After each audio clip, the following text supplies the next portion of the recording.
Gözlerde hasretin var, yürekler aşkınla çarpar.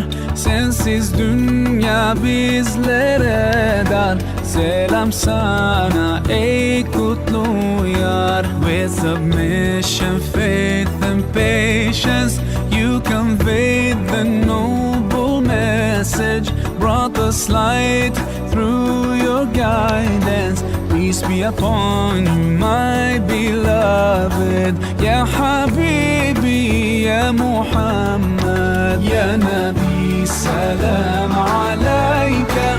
Ya Rasul, salam alayka. Ya Habib, salam alayka. Salawatullah alayka. Seperti apa Al-Quran membimbing kita agar kita bisa menjadi manusia hati. Jangan kemana-mana. Insya Allah akan kita lanjutkan setelah sesi salat berjamaah. Dan setelah itu kita nanti insya Allah menikmati hidangan yang sudah disiapkan oleh Wallahu a'lam.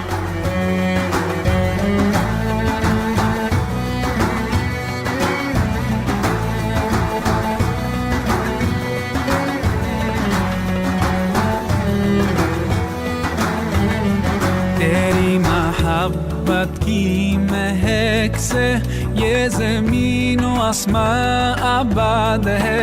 रहमत की बरसात आती है दिलो जां या रसूल अल्लाह.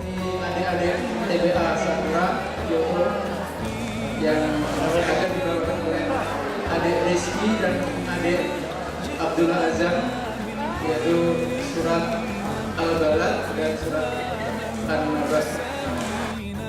Ya Habibi, Ya Muhammad, Ya Nabi.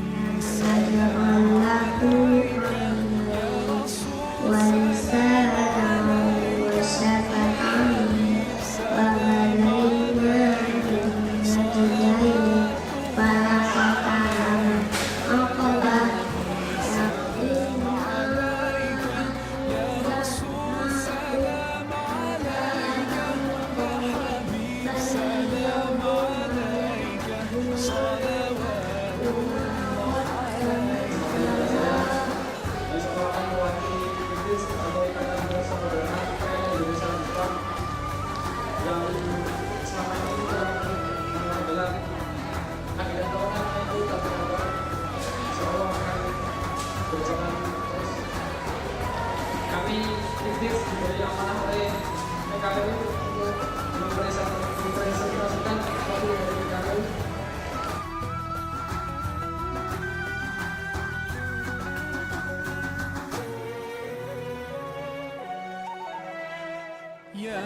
Ya, baik. Memasuki acara inti untuk sesi kedua, yaitu siraman rohani dari Ustaz Syabari Abdul Wahab dengan judul Momentum Pribadi dan Keluarga yang Rohani. Akan kita lanjutkan kepada beliau untuk kami persilakan.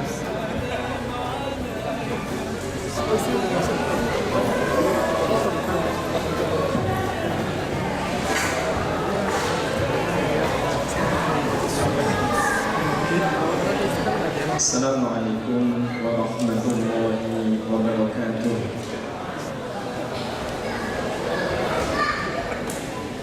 Bismillahirrahmanirrahim. Alhamdulillahi rabbil alamin. Thumma assalatu wassalamu ala asyrafil anbiya'i wal mursalin, nabiyyina Muhammadin wa ala alihi wa ashabihi ajma'in. La hawla wa la quwwata illa billahil aliyyil azim. Amma ba'd. Bapak Ibu, alhamdulillah kita semua sudah merasakan dua santapan sholat berjamaah. Setelah itu dilanjutkan santapan siang. Ya, kalau udah santap siang itu rasanya gimana Bapak Ibu? Siang-siang perut kenyang, enaknya tidur. Mudah-mudahan Bapak Ibu yang dirahmati Allah Subhanahu wa taala, kita menjadi bagian dari apa yang tadi sudah disampaikan, dan kita sama-sama menyaksikan betapa indahnya kalau keluarga kita menjadi keluarga Al-Quran.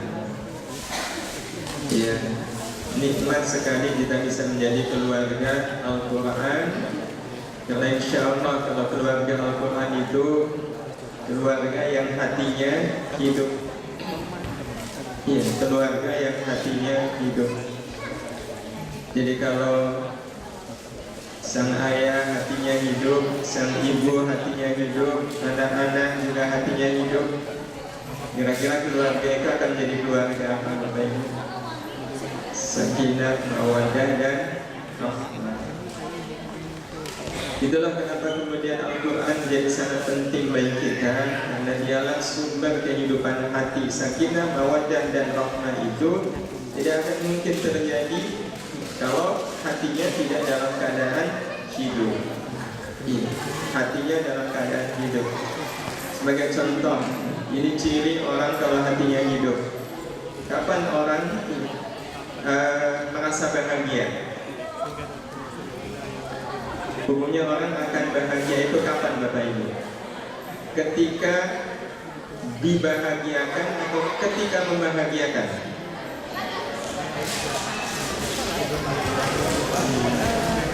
Kapan kita merasa bahagia?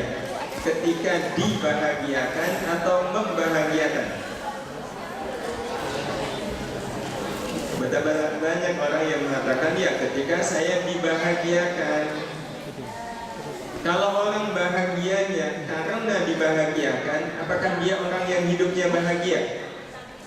Enggak. Dia hanya akan bahagia kalau ada yang membahagiakan.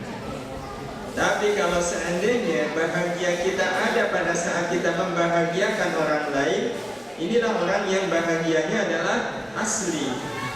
Kapan saja dia mau, dia akan bahagia. Dia penentu kebahagiaan. Tapi kalau saya bahagia karena dibahagiakan, berarti penentu kebahagiaannya siapa? Orang lain, bukan dia. Dan orang yang hatinya hidup, dia akan sangat memahami bahwa bahagia saya ada pada saat saya bisa membahagiakan orang lain. Jadi kebahagiaan suami ada pada saat dia bisa membahagiakan istrinya. Kebahagiaan istri akan terasa ketika dia bisa membahagiakan suaminya. Ini saja sudah cukup akan membuat dua suami istri ini akan menjadi sakinah, mawaddah, dan rahmah. Lagi-lagi sumbernya adalah hati yang hidup, dan hati kita hanya akan bisa hidup dengan Al-Quran. Nah, Bapak Ibu yang dirahmati Allah, adakah korelasi antara hidupnya hati dengan Al-Quran? Jelas ada. Kenapa ada? Karena hati yang hidup adalah hati yang di dalamnya telah bersemayam Al-Quranul Karim yang mulia, Al-Quranul Karim yang agung. Itu orang hatinya hidup. Ada yang membuat hidup hati itu adalah Al-Quran. Jadi ketika hati yang hidup adalah hati yang Al-Quranul Karim hidup di dalamnya. Dan tinggal sekarang Bapak Ibu yang dirahmati Allah Subhanahu wa taala, maka sejenak kita sama-sama mendengarkan betapa memang Al-Quran itu memiliki kekuatan menghidupkan hati kita. Kita dengarkan sejenak, anda kita melantunkan beberapa ayat yang ada di awal surat Thaha. Kita dengarkan sama-sama.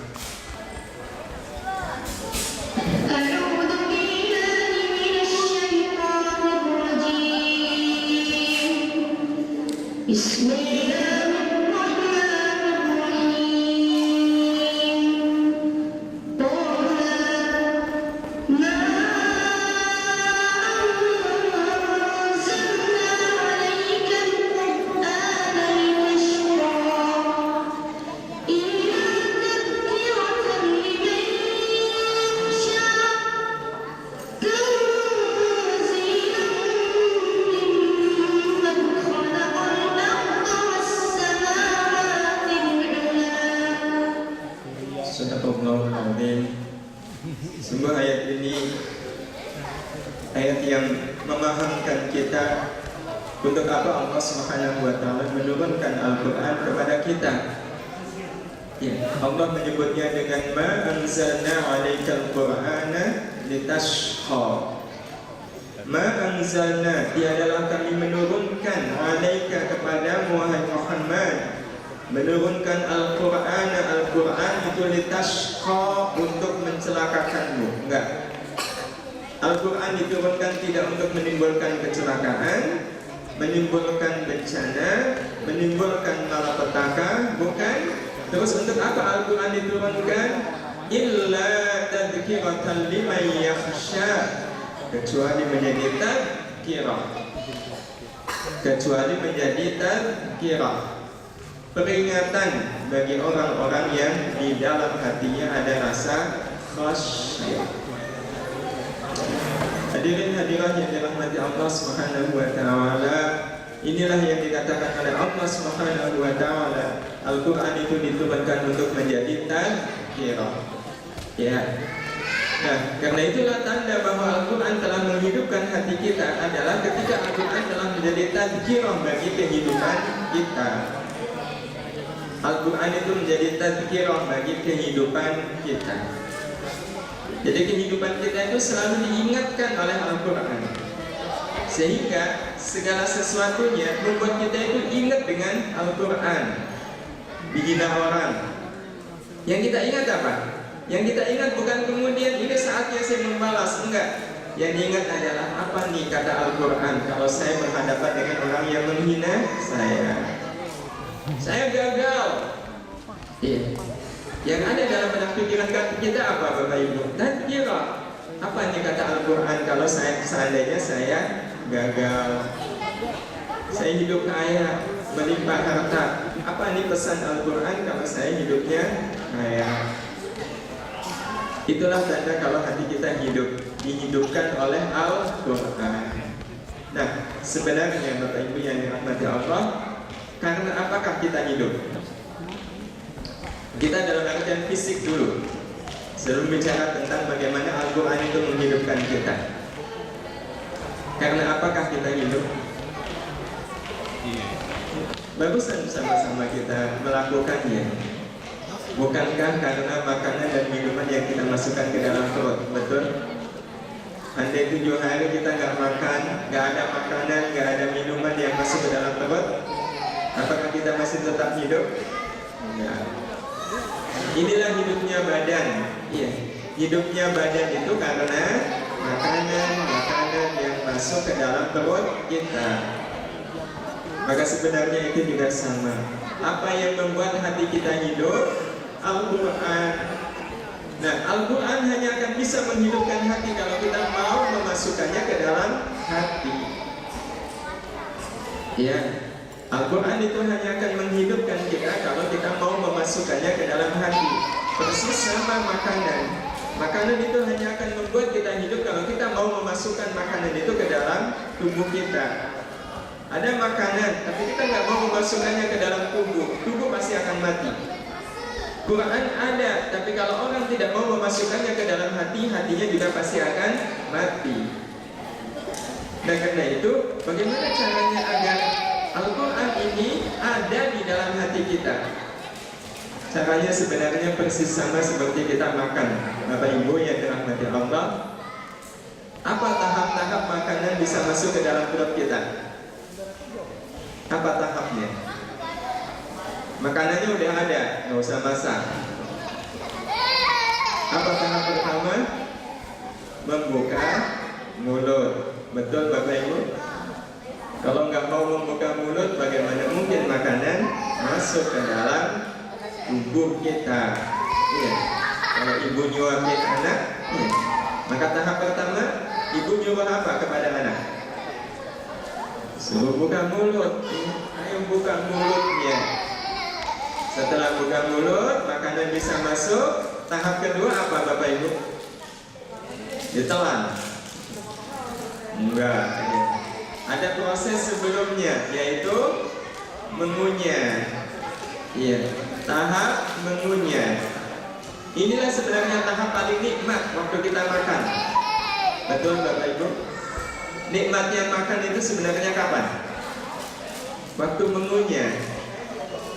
Iya, waktu mengunyah. Di situ nikmatnya makan.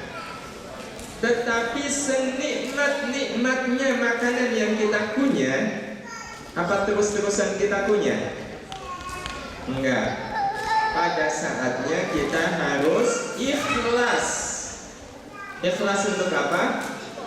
Ikhlas untuk menelan. Betul Bapak Ibu? Waktu kita menelan, menelan makanan yang kita kunyah, Bapak Ibu ikhlas nggak? Ada nggak yang berpikir, aduh eman-eman tadi kan daging ya, masa gitu saya telan gitu. Kalau sudah masa mengunyahnya selesai, pasti kita akan ikhlas untuk menelannya. Dan apa buah dari keikhlasan kita menelan? Setelah kita telan itu makanan, Bapak Ibu yang dirahmati Allah, itu menjadi urusan siapa? Kalau membuka mulut, itu urusan siapa? Siapa yang melakukannya? Kita mengunyah, kita menelan, kita. Tapi begitu kita sudah ikhlas menelan, sekali lagi setelah itu menjadi urusan siapa? Apa masih menjadi urusan kita? Aduh, jangan-jangan nasinya salah masuk ini. Wah, akhirnya diputar-putar gimana caranya agar jangan sampai masuk ke tempat yang salah. Apakah kita masih berpikir untuk mengatur makanan ketika sudah kita telan? Enggak. Begitu kita ikhlas menelan, kita pasrah sepenuhnya kepada Allah, dan kita yakin Allah pasti akan mengatur dengan cara yang terbaik untuk kita. Hadirin hadirat yang dirahmati Allah Subhanahu wa taala, sebenarnya itulah gambaran bagaimana Al-Quran itu bisa masuk ke dalam hati kita. Tahapnya cukup 3. Selebihnya nanti Allah Subhanahu wa taala yang akan melakukannya. Tahapnya cukup 3 yang kita lakukan.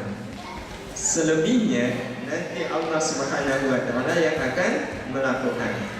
Apa 3 tahap itu? Bapak Ibu yang dirahmati Allah Subhanahu wa taala,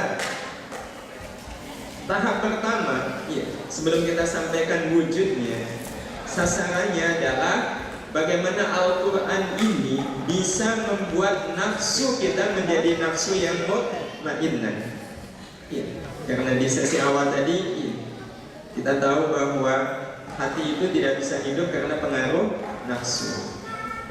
Nah, karena itu Al-Quran kita jadikan sebagai alat untuk menjadikan nafsu kita menjadi nafsu yang mutmainnah. Sebab kalau nafsu itu mutmainnah, nanti akan sejalan dengan hati. Karena keberadaan nafsu ini, Bapak Ibu yang dirahmati Allah Subhanahu wa taala, tidak bisa kita pungkiri akan selalu ada dalam kehidupan kita. Akan selalu ada dalam kehidupan kita. Karena itu tugas kita menundukkan nafsu ini menjadi nafsu yang mutmainnah. Kemudian yang kedua, Al-Quran kita gunakan untuk menjadikan akal kita akal yang mustaqim, akal yang lurus.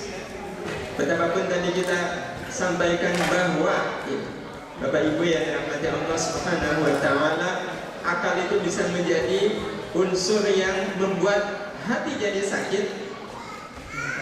Tetapi keberadaan akal itu tidak bisa dipungkiri, dibutuhkan oleh kita. Maka yang harus kita lakukan, Bapak Ibu yang dirahmati Allah, bukan menghilangkan akal, tapi meluruskan akal. Nah, kita gunakan Al-Quran itu untuk meluruskan akal kita. Dan yang ketiga, kita gunakan Al-Quran itu untuk menjadikan hati kita hati yang salim. Bapak Ibu, kalau saja Al-Quran mampu menjadikan nafsu kita nafsu yang mutmainnah, menjadikan akal kita akal yang lurus, menjadikan qalbun kita qalbun yang salimun, sudah perjalanan hidup kita setelah itu nanti akan diurus oleh Allah Subhanahu wa taala dalam kebaikan. Tapi semua ini menuntut peran kita. Peran kita adalah Sekali lagi, menjadikan Quran sebagai sumber mutmainnahnya nafsu kita, menjadi sumber mustaqimnya akal kita, dan menjadi sumber salimnya qalbu kita. Tiga ini, kalau sudah nafsu kita mutmainnah, akal kita mustaqim, qalbun kita salim, maka ketiganya insya Allah justru saling dukung mendukung. Kalau ketiganya saling dukung mendukung, itulah yang akan membuat hati kita insya Allah hati yang hidup, hati kita hati yang sehat. Karena di dalam diri kita ini, Bapak Ibu, tiga kekuatan ini memang ada. Kita tidak bisa memungkiri bahwa di dalam diri kita ada nafsu, di dalam diri kita ada akal, di dalam diri kita ada hati. Sekali lagi tugas kita membuat ketiganya kompak. Bagai semisal kita ada suami, istri dengan satu anak. Ceritanya keluar mau cari makan malam. Mau cari makan malam. Si bapak pengennya ke warung sate, si ibu pengennya ke warung bakso, anak pengennya ke warung steak. Dalam keadaan belum sepakat, udah pergi. Apa yang terjadi di perjalanan mencari makan? Yang terjadi apa, Bapak Ibu? Kalau semuanya bersikukuh dengan keinginan masing-masing, yang terjadi kan bertengkar. Oh, pokoknya bapak kuasa, mampirnya ke warung sate. Ada yang protes nggak? Ada yang protes. Berapa yang protes?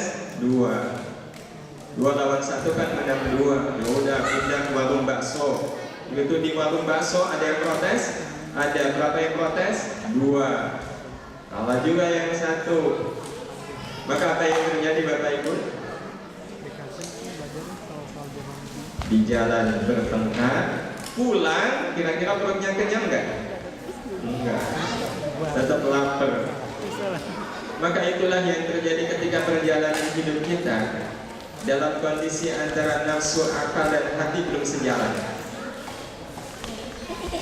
Ya, dalam keadaan nafsu, akal, dan hati belum sejalan, dipaksakan menempuh perjalanan hidup, itu perjalanan hidupnya menjadi sangat berat. Nah, terus bagaimana caranya untuk memutmainnahkan nafsu dengan Al-Quran? Caranya adalah dengan istimrarut tawamul.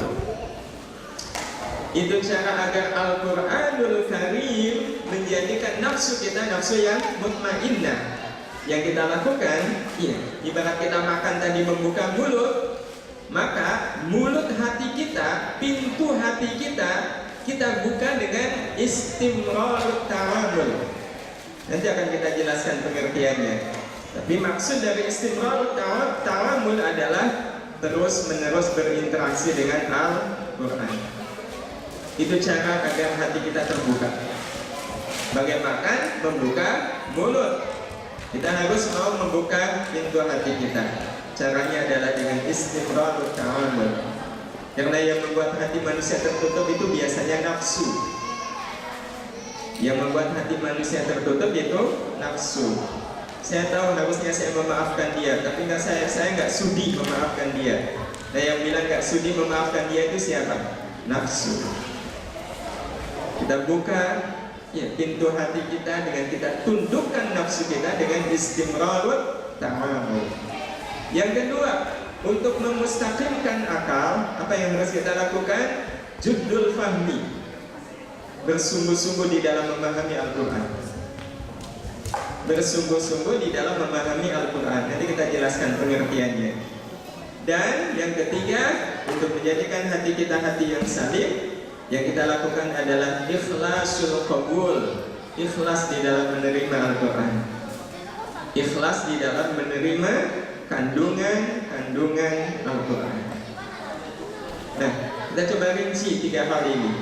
Yang pertama adalah istimrarut ta'amul, terus menerus berta'amul dengan Al-Quran, berinteraksi dengan Al-Quran. Apa wujudnya? Wujudnya pertama, belajar dan mengajar Al-Quran. Ini wujud yang pertama. Belajar dan mengajar Al-Quran. Kalau belum bisa mengajar, berarti kesempatannya belajar. Nabi SAW bersabda, khairukum man ta'allama Al-Quran wa 'allama. Sebaik-baik kalian adalah yang mau belajar Al-Quran dan mau mengajarkan Al-Quran. Ya, semangat apalagi di Jepang, mau belajar Al-Quran, mau mengajar Al-Quran, nilainya jelas saya yakin lebih tinggi daripada belajar dan mengajar Al-Quran di Indonesia. Iya, betul. Ya, saya lihat pahalanya lebih besar. Kenapa? Karena lingkungan itu akan sangat mempengaruhi nilai sebuah amal. Yang kedua, membaca Al-Quran. Iya, minimal sehari berapa Bapak Ibu? Aduh, saya males nih kalau baca Quran. Males baca Quran, boleh nggak Bapak Ibu? Boleh? Boleh, siapa bilang nggak boleh? Jangankan kita, sahabat juga sering dilanda malas baca Quran. Ini serius Bapak Ibu, sahabat itu mereka juga dilanda malas. Dan ketika mereka malas baca Quran, mereka itu baca Qurannya cuma 3 juz. Itu sahabat, kalau pas lagi malas baca Quran, itu baca Qurannya cuma 3 juz. Kita kalau pas rajin baca Quran, berapa juz Bapak Ibu? 1 juz ya. Berarti kalau begitu rajinnya kita, baru 1/3 malesnya sahabat. Iya. Jadi malas itu nggak apa-apa. Malas itu boleh. Siapa bilang malas itu nggak boleh? Malas itu boleh. Yang penting tetap baca Quran. Kalau kita malas kemudian tetap baca Quran, itu sebenarnya bisa nggak Bapak Ibu? Bisa nggak? Bisa. Siapa bilang malas kemudian membuat kita nggak bisa baca Quran? Kalau nggak percaya, kalau pas lagi pulang lihat petani, itu mereka kerjanya semangat nggak? Dari pagi sampai siang di sawah. Saya pernah nanya, Pak, kok semangat sekali di sawah? Apa kata beliau? Semangat apaan? Saya tuh males. Loh, kok males udah di sawah, Pak? Ya gimana kalau saya nggak ke sawah, saya makan apa? Itu artinya sebenarnya kalau mau orang waktu malas pun tetap bisa beramal. Jadi kalau ada yang nanya, gimana saya tuh malas baca Quran? Enggak apa-apa. Justru malas itu menjadi bonus dari Allah. Sebab mana yang lebih banyak pahalanya? Baca Quran dalam keadaan tidak malas, atau malas tetap baca Quran? Mana yang pahalanya lebih besar? Baca Quran ketika malas, itu pahalanya lebih besar. Berarti sebenarnya malas itu bukan masalah. Malas itu bonus dari Allah, agar amal kita lebih bernilai daripada ketika kita tidak malas. Dan yang terakhir, kalau bisa menghafal Al-Quran. Ini kalau bisa menghafal Al-Quran. Wah, saya boro-boro, jangan bilang boro-boro. Minimal, ini minimal Bapak Ibu, ada niat. Iya, ada niat, ada tekad. Kalau ada niat, ada tekad, kan nanti ada kemauan. Iya, karena ya. Kalau seandainya ada orang punya niat, punya tekad, punya kemauan, pokoknya saya ingin ya Allah takdirkan hambamu ini meninggal dalam keadaan sudah hafal Quran. Tapi kemudian faktanya sampai meninggal dia belum hafal Quran. Apa yang nanti akan terjadi di akhirat? Dia akan dibangkitkan oleh Allah bersama orang-orang yang sudah hafal Quran. Betapapun ternyata dia hafal Qurannya baru juz 4, baru juz 30, belum 30 juz. Tetapi di akhirat nanti dia tetap dibangkitkan oleh Allah, dikumpulkan bersama orang-orang yang hafal Quran. Kenapa? Punya niat, punya tekad, punya kemauan, punya usaha. Nah, inilah makna dari istimrar ta'amul. Ini yang nanti akan membuat nafsu kita menjadi mutmainnah. Ini benar Bapak Ibu. Membaca Quran itu bisa menundukkan nafsu, bisa membuat nafsu kita menjadi nafsu yang mutmainnah. Ya, jadi kalau seandainya lagi marah, ya, oh marah itu dari mana Ibu? nafsu. Ambil Quran, baca itu Quran, insya Allah Al-Quran itu kayak embun, membuat nafsu marah itu menjadi hilang. Yakin, karena yang menghilangkan adalah Allah Subhanahu wa Ta'ala. Wasilahnya, sarananya adalah kita baca Quran. Yang kedua, jadi indah niat kalau anak-anak kita sudah begini. Kalau anak-anaknya begini, ini insya Allah dua didikan dari para orang tua. Kita ingin menumbuhkan generasi yang mencintai Al-Quran, dan itu dimulai dari kita orang tua, betul-betul menampakkan di hadapan mereka betapa kita juga semua mencintai Al-Quran. Yang kedua adalah judul fahmi, sungguh-sungguh di dalam berusaha memahami Al-Quran. Wujudnya apa? Wujudnya ada 3. Yang pertama, mempelajari tafsir Al-Quran. Ya, tafsir, bukan terjemah. Karena antara terjemah dengan tafsir beda. Terjemah juga perlu kita baca, tetapi kita naikkan yang kita baca tafsirnya. Oleh karena itu Bapak Ibu, menjadi penting bagi kita minimal kita memiliki 1 kitab tafsir yang kemudian rutin kita baca. Karena kita tidak mungkin bisa memahami Al-Quran kecuali dengan tafsirnya. Banyak yang kitab-kitab tafsir yang kita bisa baca, yang disusun oleh para ulama. Nah, yang kedua adalah mentafakuri dan mentadabburinya. Ya, mentafakuri dan mentadabburinya. Nah, dengan cara kita sungguh-sungguh di dalam memahami, itu nanti kita tidak akan salah paham terhadap Al-Quran. Kita tidak akan salah paham terhadap Al-Quran. Karena tanpa disadari, kadang kita suka melakukan apa yang disebut sebagai salah paham terhadap Al-Quran. Salah paham terhadap Al-Quran. Sebagai contoh, Bapak Ibu, Allah Subhanahu wa Ta'ala berfirman di dalam Al-Quranul Karim, "Lan tanalul birra hatta tunfiqu mimma tuhibbun." Ada di surat Al-Imran ayat 92, awal juz yang keempat. Lan tanalul birra, kalian semua tidak akan memperoleh al-birra, kebaikan.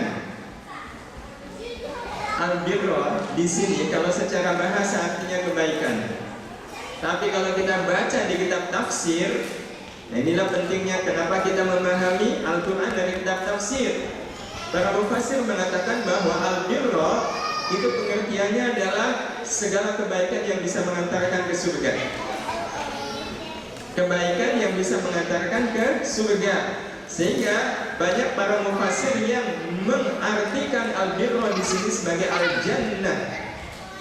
Sehingga ayat ini difahami, kalian semua tidak akan memperoleh surga. Al-birra ay al-jannah. Itu kita ketahui dari tafsir, tapi kita tidak temukan itu di terjemah. Adanya di kitab tafsir. Memperoleh surga hatta tunfiqu mimma tuhibbun, sampai kalian memberikan apa yang paling kalian sukai. Sampai kalian memberikan apa yang paling kalian sukai. Ya. Tadi Bapak Ibu baru saja memberi, ya, berinfak, betul? Baru berinfak Bapak Ibu. Nah, pertanyaannya, apa yang tadi Bapak Ibu infakkan, apakah itu sudah yang paling Bapak Ibu sukai? Yang tadi sudah diinfakkan, apakah itu sudah yang paling Bapak Ibu sukai? Kalau belum, berarti belum mengamalkan ayat ini. Pertanyaannya, kira-kira ayat ini Bapak Ibu yang dirahmati Allah, kan berarti Allah mensyaratkan kalau kalian pengen mendapatkan surga, maka kalian harus berinfak dengan infak yang paling kalian sukai. Itu syarat dari siapa? Syarat dari Allah. Pertanyaannya, ini syarat dari Allah, syarat yang ringan atau berat? Tolong jawab Bapak Ibu, ini syarat yang ringan atau berat? Ringan atau berat? Berat. Nah, kalau kita bilang berat, itu berarti kita salah paham. Ya, Ini pentingnya kenapa kita melakukan apa yang disebut dengan judul fahmi, sungguh-sungguh di dalam memahami Al-Quran agar kita tidak salah paham. Dan inilah yang sering terjadi. Wah, berat itu, berinfak yang paling saya sukai, padahal ini yang bilang adalah Allah. Kenapa saya katakan salah paham? Sederhananya begini Bapak Ibu, ya di tanah air, ya kita contohnya di tanah air aja. Kita punya barang, sangat saya suka barang itu, nilainya 20 juta rupiah. Nilainya 20 juta rupiah. Saya sangat senang barang itu. Tapi terus ada orang nawarin begini, Pak, Bu, saya punya rumah. Itu rumah saya harganya 200 juta. Rumah saya harganya 200 juta. Kalau Bapak, Ibu mau kasihkan barang itu, ya, dimana kita sangat suka barang itu, yang nilainya 20 juta. Kalau Bapak, Ibu mau kasihkan itu ke saya, ini rumah saya senilai 200 juta menjadi milik Bapak dan Ibu. Ini rumah saya seharga 200 juta menjadi milik Bapak dan Ibu. Kalau Bapak Ibu mau kasihkan barang yang Bapak Ibu sukai yang nilainya 20 juta, tertarik nggak untuk ngasihkan barang itu ke dia? Tertarik? Berarti syarat yang beliau sampaikan ke kita itu syarat yang ringan atau berat? Ringan atau berat? Kenapa ringan? Kenapa ringan? Diganti 200 juta, padahal barang saya nilainya cuma 20 juta. Ya sih, saya sangat suka dengan barang ini, tapi kok ditukurnya dengan yang 200 juta? Tertarik untuk ditukarkan? Tertarik. Kenapa? Ringan. Betul kita berkesimpulan ringan? Bukankah sebenarnya yang Allah katakan sama? Itu kan sama dengan Allah bilang begini, wahai hambaku, ini saya punya surga, harganya 200 juta. Surga Allah harganya berapa? 200 juta nggak ada apa-apanya, 200 miliar juga nggak ada apa-apanya. Surga itu jauh di atas itu. Ini saya punya surga yang harganya luar biasa. Kalau Bapak Ibu mau kasihkan baju yang paling Bapak Ibu sukai, silakan surga ini menjadi milik Bapak Ibu. Bukankah sebenarnya itu yang dikatakan oleh Allah ke kita? Berarti sebenarnya syarat dari Allah agar kita bisa mendapatkan surga dengan memberikan apa yang kita sukai ini sebenarnya syarat yang ringan atau mudah? Syarat yang ringan atau berat? Lantas kenapa kita mengatakan berat? Kalau kita mengatakan berat, itu selamanya nanti akal kita nggak bisa lurus. Wah, berinfak yang paling disukai enak aja. Itu tandanya akalnya lurus nggak? Enggak. Itulah pentingnya kita memahami Al-Quran dari tafsir, memahami Al-Quran dari kita belajar. Contoh lain Bapak Ibu yang dirahmati Allah Subhanahu wa Ta'ala, Allah berfirman di surat Fussilat ayat 34. Itu awalnya Allah mengatakan wala tasawil hasanatu wala sayyi'ah. Kebaikan itu tidak sama dengan keburukan. Itu kata Allah. Kebaikan itu tidak sama dengan keburukan. Terus Allah melanjutkan idfa' billati hiya ahsan. Tolaklah, balaslah keburukan orang dengan kebaikan. Balaslah keburukan orang dengan kebaikan. Ini kata siapa Bapak Ibu? Kata siapa? Kata Allah. Balaslah keburukan orang dengan kebaikan. Pertanyaannya, ini ayat berat atau ringan untuk diamalkan? Bu, berat atau ringan mengamalkan ayat ini? Berat. Kalau berat sama saja dengan kita bilang apa sama Allah? Bilang apa sama Allah? Ya Allah, teganya Engkau kasih saya apa yang berat-berat. Masa saya harus membalas keburukan orang dengan kebaikan? Itu berarti salah paham. Dan itu masalahnya adalah karena kita tidak membaca tafsir, kita tidak melakukan tafakkur maupun tadabbur. Kalau kita melakukan tafakkur dan tadabbur, kita tidak akan salah paham bahwa ayat ini benar, bahwa kalau ada orang yang berbuat buruk kepada kita, sudah sepantasnya kita membalas keburukan dia dengan kebaikan. Ini logis. Mau dibuktikan logisnya? Mau dibuktikan? Baik, Bapak Ibu, mana yang kita inginkan? Kaya atau miskin? Yang sudah kaya kan tetap pengen lebih kaya. Betul, semua kita ingin jadi orang kaya. Boleh nggak kita jadi orang kaya? Boleh.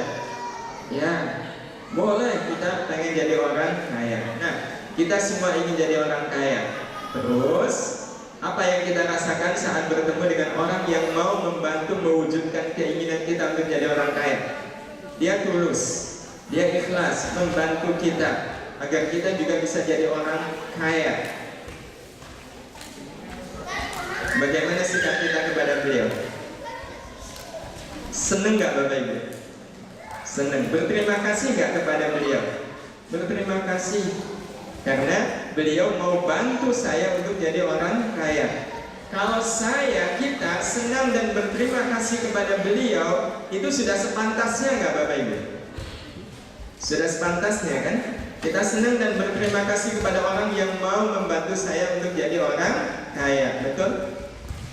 Kalau betul sekarang, Bapak Ibu yang dirahmati Allah, inginkah kita jadi pemaaf? Ingin nggak jadi pemaaf Bapak Ibu? Betul ingin? Kalau betul ingin, apa yang kita rasakan saat bertemu dengan orang yang mau membantu kita untuk menjadi pemaaf? Ada orang yang mau bantu kita agar kita bisa jadi pemaaf. Senang nggak? Senang, karena dia mau bantu saya agar saya bisa jadi pemaaf, karena saya ingin jadi pemaaf. Kalau betul senang, sekarang pertanyaannya siapa orangnya yang mau membantu kita agar kita bisa jadi pemaaf? Siapa orangnya? Bukankah orang yang mau menghina kita? Betul? Bukankah kalau ada orang yang mau membantu kita? Betul nggak Bapak Ibu? Kalau nggak ada orang yang menghina kita, bisakah kita jadi pemaaf? Kan nggak bisa. Ya, tiba-tiba kita bilang ke sebelah, udah Pak, nggak apa-apa, saya udah maafin kok. Bingung nggak dia? Memang saya salah apa? Kita hanya akan bisa jadi pemaaf kalau ada yang mau menghina kita. Berarti orang yang menghina kita itu sebenarnya siapa? Orang yang membantu kita agar kita bisa jadi pemaaf. Betul nggak Bapak Ibu? Kalau betul, bagaimana perasaan kita saat bertemu dengan orang yang menghina menyakiti kita?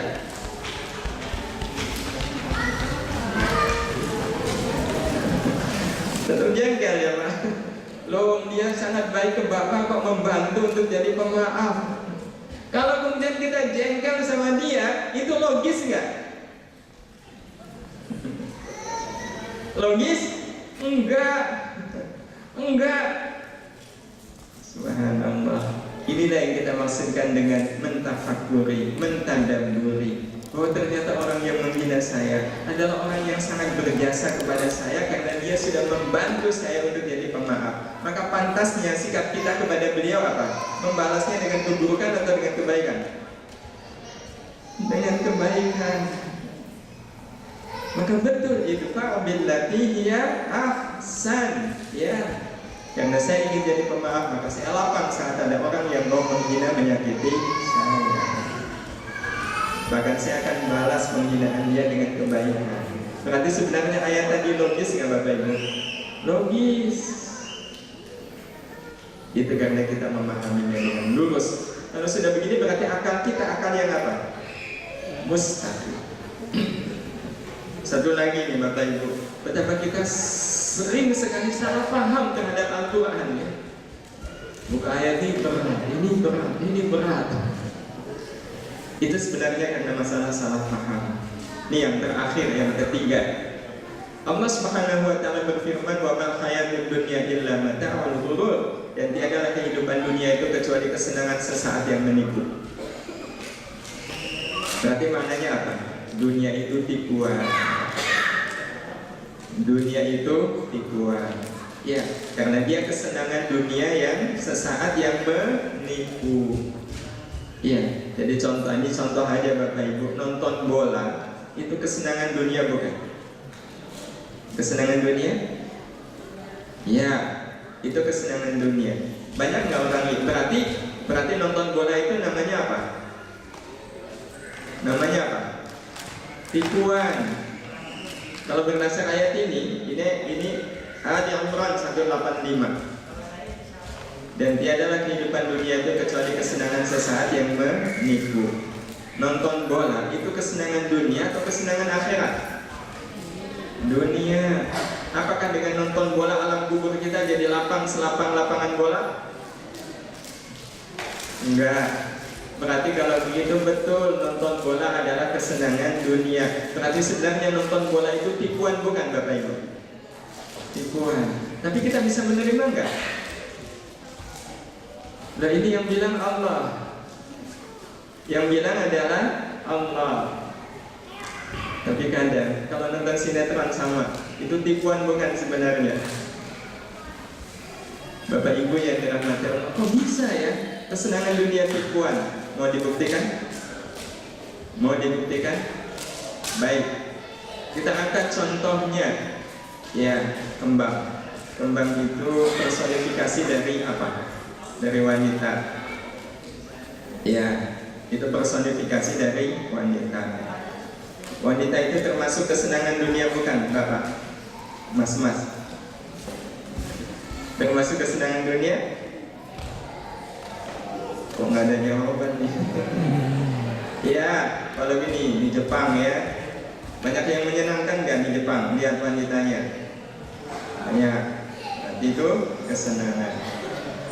Ya, kita ingin membuktikan bahwa kesenangan dunia itu memang menipu dan tidak wajar kalau ada orang senang ditipu, betul?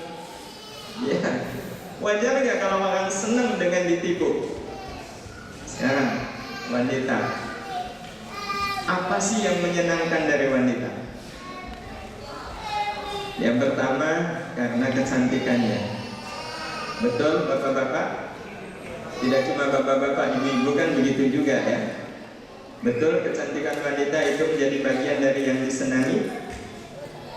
Kalau betul Bapak Ibu yang dirahmati Allah Subhanahu wa Ta'ala, memang tidak salah ya. Wanita itu dianggap indah karena kecantikannya.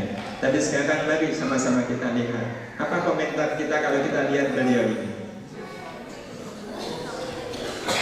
Spontan kita akan bilang apa? Hai, cantiknya. Betul? Ya, spontan kan kita akan bilang ini cantiknya, ini cantiknya. Apa lagi? Ya, cantik sekali. Salah nggak bilang kucing cantik? Buktinya banyak orang yang bilang begitu. Hadirin hadirat yang dirahmati Allah Subhanahu wa Ta'ala, ini kalau wanita dinilai dari cantiknya. Nah, apalagi yang dianggap menyenangkan dari wanita? Apa, Bapak Ibu? Karena putih kulitnya, betul? Kalau wanita sama, siapa yang lebih putih? Dia jauh lebih putih daripada putihnya wanita. Ya. Nah, Bapak Ibu yang dirahmati Allah Subhanahu wa Ta'ala, kadang ada juga yang melihat dari perhiasannya. Kalau dilihat dari perhiasannya, burung merak tahu? Tahu? Indah nggak pakaiannya? Indah. Kupu-kupu? Indah. Burung beo? Burung betet? Indah. Ikan hias? Indah. Berarti kalau begitu apa kesimpulannya? Keindahan, kecantikan dan perhiasan tidak sepenuhnya menjadi milik perempuan, tapi juga bisa menjadi milik binatang. Betul? Ya. Karena itu apa yang kita bisa simpulkan Bapak Ibu? Ini laki-laki. Iya, laki-laki itu menghargai perempuan karena apa? Kecantikannya, putih kulitnya, perhiasannya. Betul? Kalau betul, seandainya ada laki-laki yang menghargai perempuan hanya karena keindahan dan kecantikan lahiriahnya semata, dia adalah laki-laki yang menghargai perempuan sebagai apa?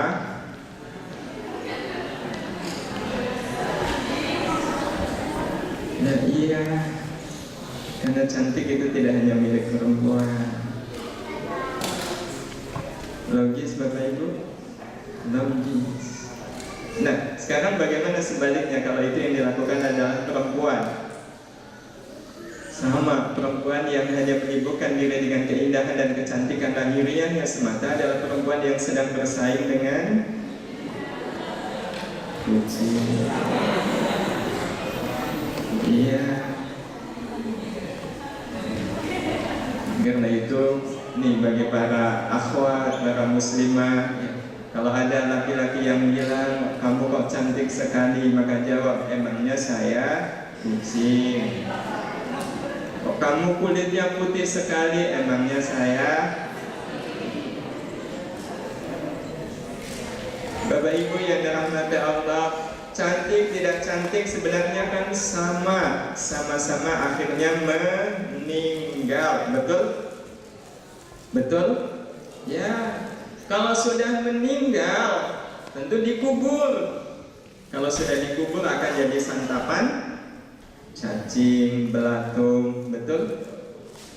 Mungkin ini sih cuma mungkin. Kalau yang dikubur itu cantik, itu belatung sama ulat seneng. Apa maknanya? Maknanya kalau seandainya ada wanita yang betul-betul hanya sibuk mengurusi kecantikan lahiriahnya saja, mengabaikan kecantikan batiniahnya. Cantik lahiriah nggak apa-apa, tetapi lebih cantik batiniahnya. Ini cuma ngurusin kecantikan lahiriah, mengabaikan kecantikan batiniah. Maka sebenarnya wanita ini sedang menyiapkan dirinya menjadi santapan lezat bagi cacing dan belatung. Tapi kan kalau saya cantik, banyak laki-laki yang seneng. Kalau ada laki-laki yang senengnya hanya karena cantiknya, berarti laki-laki tadi siapa? Laki-laki itu berarti siapa? Cacing, belatung.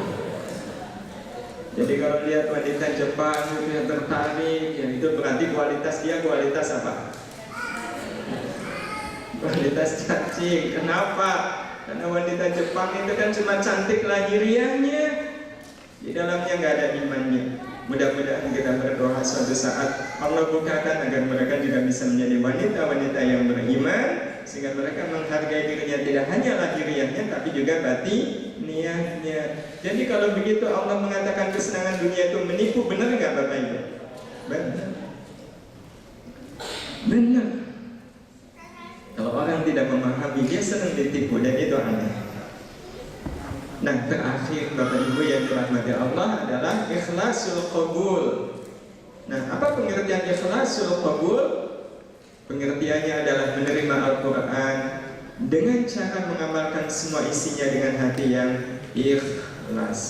Persis seperti kita mengunyah. Iya. Jadi tadi memahami itu seperti proses mengunyah. Iya, mengunyah itu nikmat. Maka sebenarnya yang paling nikmat waktu kita berinteraksi dengan Al-Quran adalah memahami, mentafakuri dan mentadaburi isi Al-Quran. Itu nikmatnya terasa sekali. Apalagi kemudian kita menemukan ilmu, menemukan hikmah. Oh, ini yang dimaksudkan oleh Allah Subhanahu wa Ta'ala. Oh, ini maksudnya. Oh, ini tuh pengertiannya. Itu nikmatnya betul-betul terasa. Tapi kalau sudah dikunyah, segeralah ditelan. Nah, menelannya berarti menerima Al-Quran dengan cara mengamalkan semua isinya dengan hati yang ikhlas. Nah, kalau hati kita ikhlas, Bapak Ibu, kita akan memahami bahwa apapun adalah hamparan kesempatan untuk bersyukur. Ya, jadi kalau kita mengamalkan semua isi Al-Quran, kita akan melihat apapun itu adalah hamparan kesempatan bagi kita untuk bersyukur. Dapat segini bersyukur. Ya, dapat kurang lagi bersyukur. Sehat bersyukur, sakit bersyukur, dipuji orang bersyukur, dihina orang bersyukur. Bersyukur dalam artian, ya, Bapak Ibu yang dirahmati Allah, menjadikan apapun sebagai kesempatan untuk berbuat baik. Jadi dihina orang itu nggak apa-apa. Yang penting setelah itu kita berbuat baik. Miskin itu nggak apa-apa. Yang penting ketika miskin kita berbuat baik. Sakit itu bukan masalah. Kalau sakit itu membuat kita jadi lebih bersemangat untuk melakukan amal kebaikan, atau kebaikan kita lebih punya nilai di sisi Allah Subhanahu wa Ta'ala. Nah, sekarang sebagai penutup, mari sama-sama kita lihat sejauh mana kita mau ikhlas menerima pesan-pesan Al-Quran dengan menjadikan apapun kesempatan bagi kita untuk bersyukur. Pernah di tanah air mengalami seperti ini? Sering ya, antri beli bensin, panjang itu antriannya. Pas giliran kita, Bapak Ibu jangan mendahului saya bilang habis. Kita bilang sama petugas, Pak, 25.000. Ya kira-kira itu isi full ya. Kita ingin isi full motor kita. Begitu kita bilang isi 25.000, petugas bilang, Bu, ini rezeki Ibu. Setelah Ibu habis. Tuh beda kan? Setelah Ibu habis. Begitu petugas bilang begitu, refleks Ibu bilang apa? Alhamdulillah. Betul Pak, refleks bilang Alhamdulillah. Bersyukur enggak? Bersyukur enggak? Bersyukur. Apa wujud syukurnya? Apa wujud syukurnya? Kalau Bapak Ibu ngisi penuh 25.000, apakah itu betul kita telah bersyukur? Enggak. Meskipun kita bilang syukur, Kok mati? ya, kita memang bilang syukur ya, karena dapat 25.000. Tapi sekali lagi kalau kita isi sepenuhnya 25.000, kita bilang syukur. Tapi pada saat yang sama kita nengok ke belakang, kita bilang apa? Syukurin. Betul nggak Bapak Ibu? Ya. Kalau betul kita adalah orang yang bersyukur, kita langsung meralat. Maaf kalau begitu, saya isi 5.000 saja Pak. Tolong yang 20.000 kasihkan ke orang-orang yang ada di belakang saya. Subhanallah, kalau kita berpikir sampai ke situ, itu menunjukkan hati kita, hati yang sakit atau hidup. Hidup. Tapi berapa banyak orang yang berpikir sampai ke situ? Ya banyak lah Pak, ini kan satu ruangan banyak ini.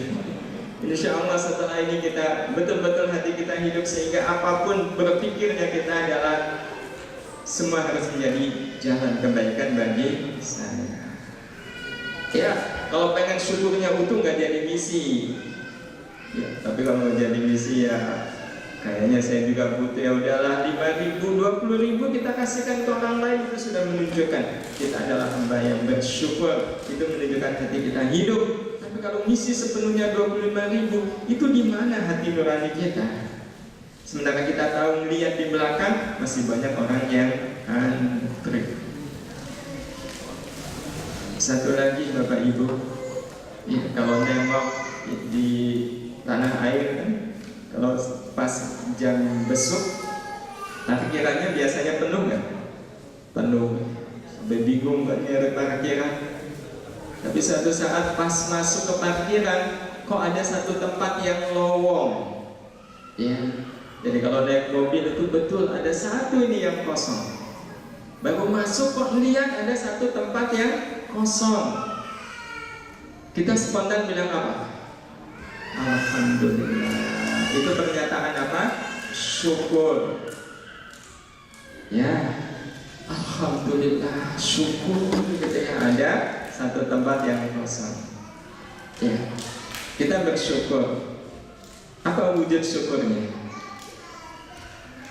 Kalau tempat ini diambil, apakah kita bersyukur? Belum. Kecuali kalau waktu kita sempit ya, itu lain. Ini kebetulan waktu saya luang. Kalau betul kita ingin bersyukur, tempat ini tidak kita ambil. Saya maju gak apa-apa lah, agak susah sedikitnya ke tempat parkir. Biar tempat parkir yang kosong ini untuk orang yang ada di belakang saya. Dan kalau seandainya di belakang itu betul ada orangnya, mobil baru masuk, dia akan lihat tempat yang kosong nggak? Iya, diambil nggak sama dia? Diambil? Enggak. Kalau dia satu pengajian dengan kita. Inilah yang membedakan antara orang yang ngaji dengan orang yang tidak ngaji. Orang yang ngaji itu selalu berusaha hanya ada peluang kebaikan, ada peluang kebaikan. Jadi kalau pas yang masuk itu nggak ngaji, kan pasti diambil. Dia seneng nggak? Seneng nggak? Seneng. Nah dia seneng itu sebenarnya karena kebaikan siapa? Karena kebaikan kita. Tapi dia tahu nggak kalau itu karena kebaikan kita? Enggak. Tapi Allah tahu? Tahu. Bayangkan. Berarti nilai kebaikan kita itu kualitasnya kualitas rendah atau tinggi? Tinggi. Ya.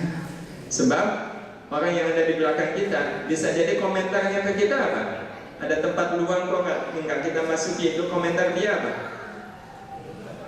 Apa komentarnya? Bodoh itu orangnya. Ya, bodoh itu lah, jadi rezeki saya ya. Biarin dia bilang bodoh. Ini urusan antara saya dengan Allah. Allah Maha tahu. Saya sengaja kok nggak saya ambil biar ditempati oleh Engkau.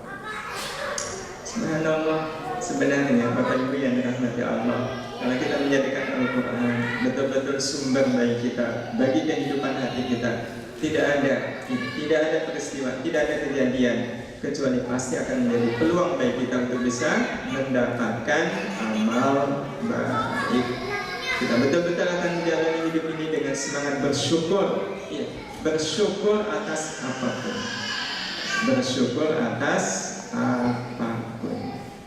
Demikian Bapak Ibu yang dirahmati Allah. Mudah-mudahan setelah pertemuan ini Al-Quranul Karim betul-betul kita masukkan ke dalam hati kita dengan cara kita terus berinteraksi dengan Al-Quranul Karim, belajar, mengajar, membaca, bahkan menghafal. Setelah itu kita berusaha memahami, mentafakuri, mentadaburi, dan kemudian kita ikhlas mengamalkan apa yang ada di dalam Al-Quran.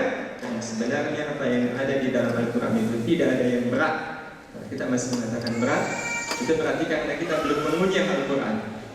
Belum mengunyah Al-Quran. Ya, makan sate, kalau belum dikunyah langsung ditelan, itu berat nggak?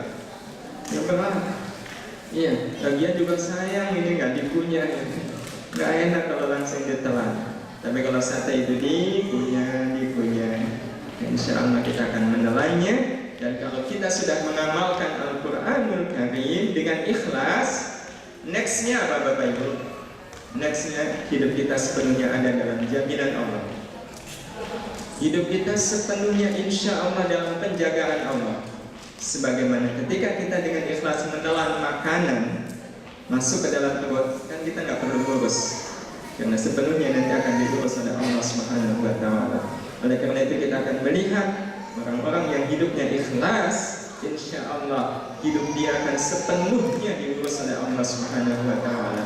Dia dan keluarganya diurus dalam kebaikan, sehingga kalaulah itu menjadi bagian dari keluarga, insya Allah akan menjadi keluarga Al-Quran.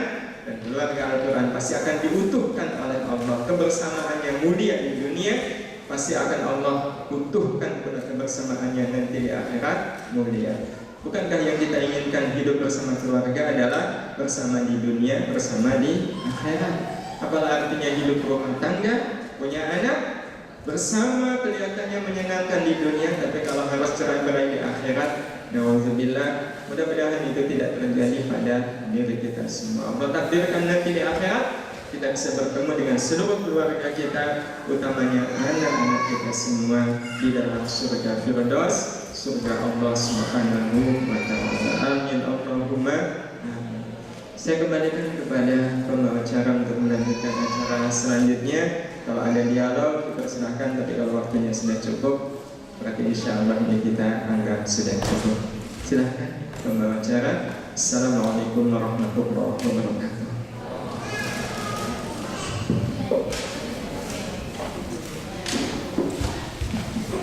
Ya, hadirin sekalian, mungkin apabila ada tanggapan atau pertanyaan kepada beliau Ustaz Sobari, silakan untuk mengajukan pertanyaan.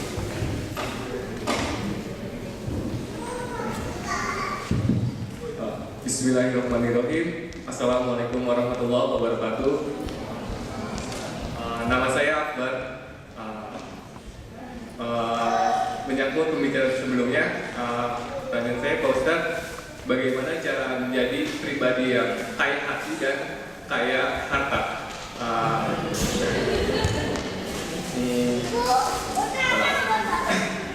Dan bagaimana tanggapan Pak Ustadz pada orang yang selalu berbicara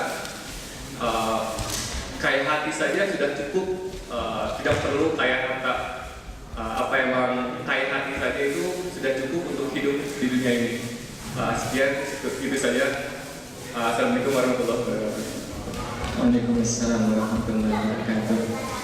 Ini speakernya. Oh, saya mohon maaf, bisa diulang. Saya tadi kurang menangkap ini inti pertanyaannya. Iya. Ya, mohon maaf sebelumnya. Gitu. Inti. Satu, yang pertama, bagaimana cara menjadi pribadi yang kaya hati dan pribadi yang kaya harta, dan bagaimana tanggapan Pak Ustadz terhadap orang yang selalu berbicara, gua mah nggak usah kaya harta, kaya hati saja sudah cukup, dan apa yang memang benar, kaya hati saja itu memang sudah cukup untuk hidup di dunia ini. Ya, baik. Ya, Terima kasih. Terima kasih. Ya, tentu harapan kita kaya hati dan juga kaya harta. Iya, itu harapan kita. Nah, satu hal, kita kaya itu, iya, kekayaan itu sebenarnya dari siapa? Dari Allah. Iya, kekayaan itu dari Allah.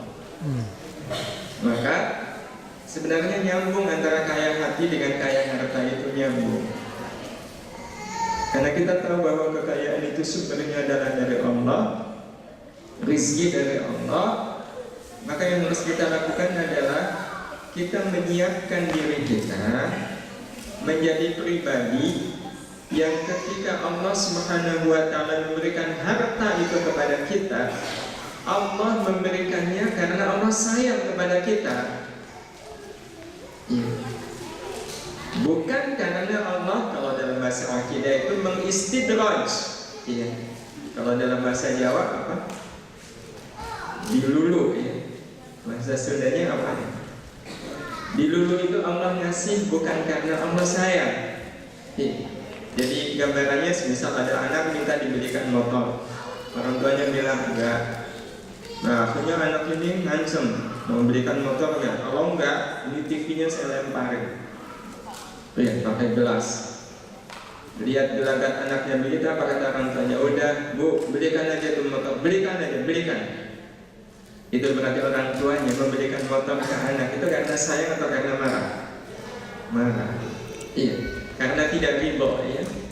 Dalam keadaan orang tuanya tidak ridho. Nah, itu yang jangan sampai terjadi. Semua kekayaan itu dari Allah.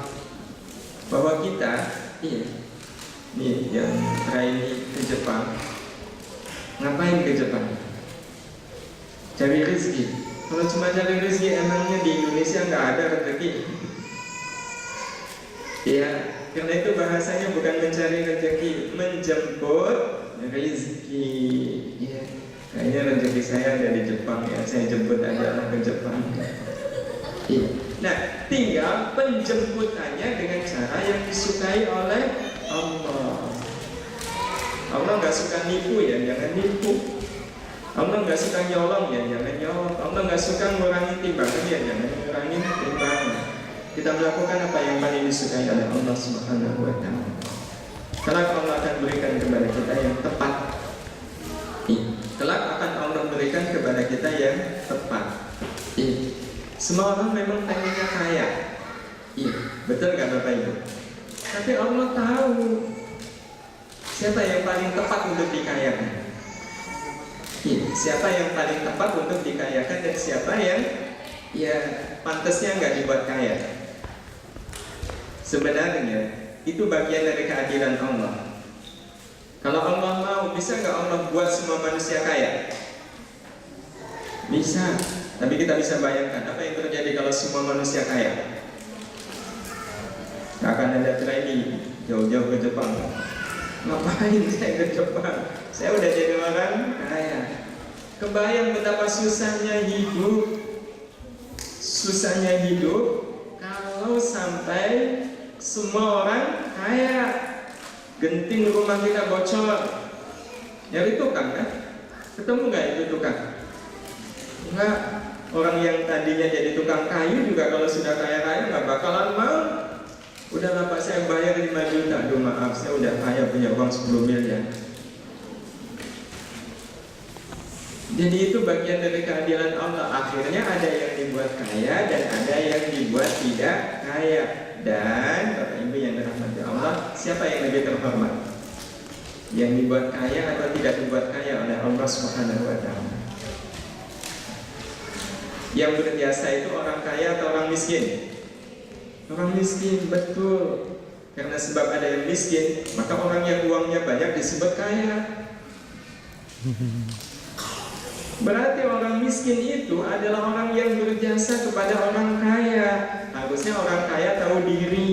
Saya disebut kaya kan karena ada yang miskin. Berterima kasihlah kepada orang yang miskin. Bantu itu orang yang miskin. Sehingga nanti yang akan terjadi kalau sudah seperti ini, semua orang kaya hati. Baik dia kaya harta maupun tidak kaya harta. Nah sehingga Bapak Ibu yang dirahmati Allah, yang penting pertama kali adalah kita kaya harta. Kaya hati. Kaya hati dulu, ya. Kaya hati dulu. Setelah itu kita berusaha untuk kaya harta. Tetapi kita kaya harta itu bukan untuk memperkaya kita. Ciri bahwa orang hatinya sudah kaya, kalau dia ingin jadi orang kaya, bukan untuk memperkaya dirinya, tetapi untuk memperkaya orang lain. Ya, saya sudah lihat tetangga, ya Allah, kasihan sekali. Ya Allah, bukan aku tidak mau syukur, saya ingin bantu mereka. Nah, kemudian kita bisnis, kemudian pergi ke Jepang. Tujuannya apa? Untuk bisa membantu orang-orang yang harus dibantu. Mudah-mudahan dengan cara seperti ini kita kaya hati sudah jelas, perlahan tapi pasti. Kalau Allah percaya, terbukti bahwa ketika kita kaya kita membantu orang lain, sangat boleh jadi Allah akan buat diri kita lebih kaya dalam kerangka agar kita bisa menjadi jalan rezeki Allah Subhanahu wa Ta'ala untuk saudara-saudara kita yang memang membutuhkan. Jadi kesimpulannya, kita berusaha untuk menjadi orang yang kaya hati, kemudian berusaha untuk menjadi orang yang kaya harta, tetapi kita tidak ngoyo. Tidak ngoyo itu artinya kita berusaha kalau dapatnya segini, oh berarti dalam pandangan Allah inilah yang terbaik untuk saya, segini. Ya meskipun kita kadang betul-betul prihatin kalau sudah lihat ada orang yang susah, kita berdoa mudah-mudahan ada yang bisa membantu mereka. Saya pengennya membantu mereka ya Allah, tapi tidak cukup. Berikan kecukupan itu kepada saya. Tunggu saja janji dari Allah. Mudah-mudahan nanti kita akan mendapatkan dua-duanya, kaya harta maupun kaya hati. Jadi tidak perlu diucapkan, yang penting bagi saya adalah kaya hati. Saya nggak perlu kaya harta. Nah itu yang nggak bisa diucapkan. Iya, kalau diucapkan berarti nanti ada semacam apa namanya shock ya. Iya, shock itu apa? Merasa diri lebih, merasa diri tinggi. Iya, kita berusaha untuk jadi orang yang kaya hati, kita berusaha untuk menjadi orang yang kaya harta, tapi soal kaya harta Allah yang lebih tahu apa yang terbaik untuk saya. Tapi kalau kaya hati itu harga mati. Kalau kaya harta, tugas kita berusaha, penentu segalanya terserah Allah Subhanahu wa Ta'ala. Mudah-mudahan bisa menjelaskan. Masih ada waktu? Masih. Oh iya, ibu-ibu, akhwat, Ibu-ibu. silakan.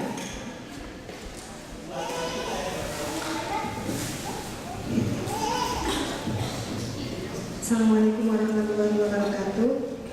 Waalaikumsalam. Saya mau menanyakan nih Pak, apa namanya, manakah yang lebih utama kita sehari itu bisa membaca Al-Quran bisa sampai 3 juz, 4 juz, ataukah kita sehari misalnya hanya 1 lembar tapi dengan mentadaburinya?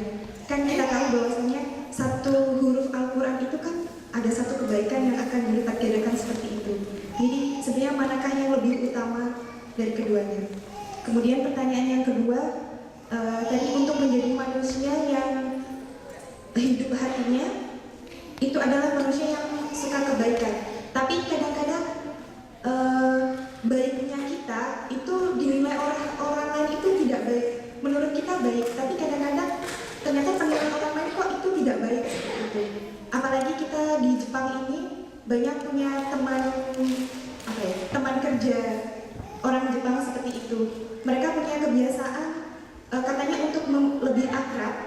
Mereka punya kebiasaan pergi bareng, karaokean, terus minum seperti itu. Nah, ketika kita tidak ikut-ikutan, mereka bilang itu katanya menurut mereka kita ini asing, terus kok jadi aneh seperti itu. Terima kasih. Wassalamualaikum warahmatullahi wabarakatuh. Waalaikumsalam warahmatullahi wabarakatuh. Baik. Mana yang lebih baik? Ya, baca Quran banyak-banyak, tapi tadabburnya kurang, atau baca Qurannya selembar, 2 lembar, tapi kemudian tadabburnya banyak. Ya, saya mau balas. Saya pilih yang ketiga. Iya, baca Quran banyak-banyak, dan kemudian disertai tadabbur. Bapak Ibu yang dirahmati Allah Subhanahu wa Ta'ala, kadang kita memang berhitung soal ini ya, soal waktu. Iya, soal waktu, sehingga kemudian kita merasa ini lebih penting daripada ini. Kalau saya memandang, kalau 2 hal itu sama baiknya, maka berusahalah untuk melakukan dua-duanya. Tapi waktunya nggak ada. Iya, waktunya nggak ada. Kalau waktu itu sebenarnya dari siapa Bapak Ibu? Dari Allah. Iya. Maka yang kita lakukan berusaha untuk ikhlas melakukan keduanya. Nanti soal waktu akan diselesaikan oleh Allah. Iya. Soal waktu itu akan diselesaikan oleh Allah. Tapi saya punya banyak tugas. Allah punya cara bagaimana semuanya bisa selesai. Iya, semuanya bisa selesai. Sekali lagi Allah punya cara. Karena Bapak Ibu yang dirahmati Allah, ada orang kalau jatah waktu itu sebenarnya sama nggak dalam sehari antara orang baik dengan orang yang buruk? Sama-sama 24 jam. Tapi nilai waktu itu bisa beda. Iya, nilai waktu itu bisa beda. Dan ini banyak yang dialami oleh banyak orang. Iya. Ada teman yang dia, memang azamnya baca Quran, tapi dia juga menyelesaikan skripsi. Kalau orang kamu kan lagi nulis skripsi, udah fokus aja nulis skripsi, ngapalin Quran nanti. Tapi dia enggak, kan ngapalin Quran juga baik, menyelesaikan skripsi juga baik. Nanti waktu bikin skripsinya jadi tersita oleh menghafalkan Quran. Enggak. Iya, dia tetap. Dan hasilnya apa Bapak Ibu? Hasilnya dia bisa menyelesaikan tugas menyelesaikan skripsi itu lebih cepat daripada yang tidak menghafalkan Quran. Kenapa? Kan Allah punya cara memudahkan hamba-hambanya. Ya, jadi kalau temannya di lab itu nungguin lama gitu. Nah, kalau dia dimudahkan oleh Allah Subhanahu wa Ta'ala, 1 kali di lab ternyata hasilnya sudah cukup. Kalau temannya harus diulang, kok bisa? itu yang namanya barokah. Barokah dia menghafalkan Quran. Jadi dua-duanya selesai dalam waktu yang bersamaan. Itu kuncinya sejauh mana kita ikhlas dan yakin kepada Allah Subhanahu wa Ta'ala. Tapi kalau belum bisa ikhlas, belum bisa yakin, memang jangan nyoba-nyoba. Jadi resep yang tadi saya sampaikan, kalau yakin bahwa kalau saya melakukan dua-duanya, insya Allah saya ikhlas melakukan dua-duanya, nanti Allah akan membantu menyelesaikan apa yang saya tidak bisa menyelesaikan. Karena rumus hidup itu begini, kita melakukan apa yang kita bisa lakukan agar Allah melakukan apa yang kita tidak bisa melakukan. Jadi ada hukum berbagi. Ada hukum berbagi yang persis sama seperti tadi, yang logika makan. Kan kita melakukan apa yang kita bisa lakukan, membuka mulut, mengunyah, menelan. Itu kita bisa lakukan. Kalau kita melakukan semuanya, apa yang akan terjadi? Allah melakukan apa yang kita tidak bisa lakukan. Jadi ketika makanan sudah ada di dalam perut, kan kita tidak bisa melakukan. Bayangkan kalau itu masih wewenang kita untuk mengatur air kemana, nasi kemana, gitu. Apa yang terjadi? Berat. Jadi itu hukum kehidupan. Ini baik, lakukan dua-duanya, semua nanti akan selesai. Kita sangat meyakini dengan apa yang sudah menjadi ketetapan Allah Subhanahu wa Ta'ala. Yakin. Nah, kalau orang yakin itu dia tidak mengeluh. Dia tidak mengeluh. Ini bagian dari sepenggal peristiwa dalam perjalanan saya ke Tokyo. Saya bawa koper. Saya sudah menghitung 7 hari nggak bakalan sempat nyuci. Jadi saya bawa keperluan untuk 1 minggu. Tapi di Jakarta saya dititipi oleh teman 1 kardus isi brosur. Dititipi 1 kardus isi brosur. Nah, saya terima. Kenapa? Kita melihatnya ini kesempatan untuk berbuat baik. Ini kesempatan untuk berbuat baik. Nah, ujian muncul, cobaan muncul. Waktu ditimbang, ternyata akhirnya overweight barang saya. Kardus sama tas, saya itu overweight. Dan overweight kan harus dikurangi. Harus dikurangi. Tapi nguranginya gimana? Saya putuskan yang masuk itu kardus. Koper saya tenteng. Tenteng koper besar gitu kan. Kalau mau mengeluh itu bisa aja mengeluh. Tapi buat apa mengeluh? Toh tidak menyelesaikan masalah. Tapi memang itu bagian dari rencana Allah. Ternyata pesawat dari Jakarta karena harus transit di Hong Kong, mendarat ke Hong Kong itu terlambat.